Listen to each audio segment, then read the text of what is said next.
Our big focus, Israel and Hamas inch closer to a hostage and ceasefire deal. Mediators, in fact, are reportedly awaiting a response from both sides to the final draft of an agreement that would see Hamas release 33 hostages after talks in Qatar resulted in what an Israeli official has described as a breakthrough.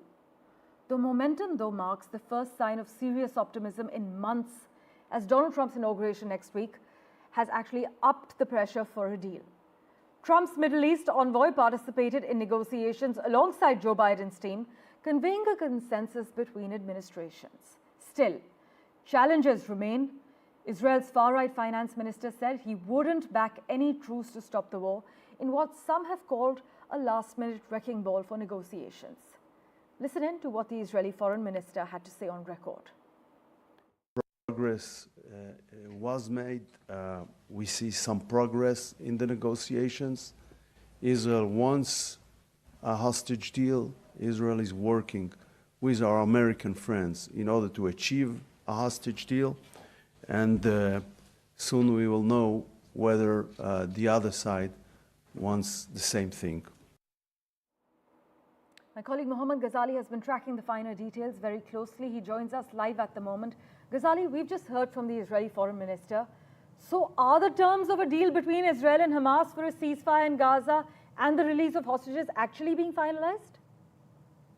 See, it looks very likely this time because not just officials attached with the Biden administration, but those who are going to replace them in the incoming Trump administration are also involved in the negotiations. And there is a deal, as you rightly pointed out, which suggests that perhaps on the very first day of the deal, Hamas will release 3 hostages. Israel will start moving out of the populated areas in Gaza Strip.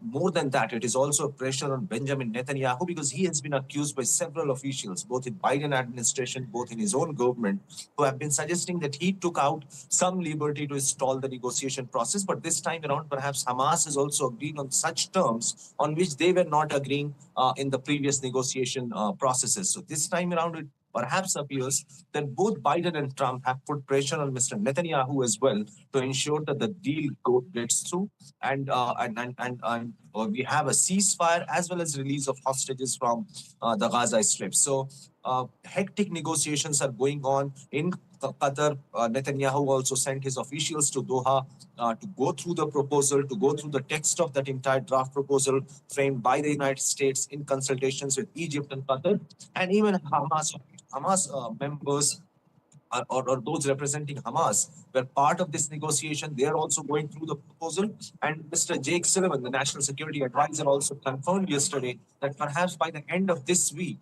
we can see some breakthrough because that is going to be the last week before Biden moves out of the White House and Mr. Trump takes over in. So both the administration are also inside, they're actually in that kind of credit war as well because officials attached with Mr. Trump say that perhaps his warning that if hostages are not released, then all hell will break loose, has somewhat forced Hamas to come on the negotiation table and accept even those terms for which they were not agreeing earlier.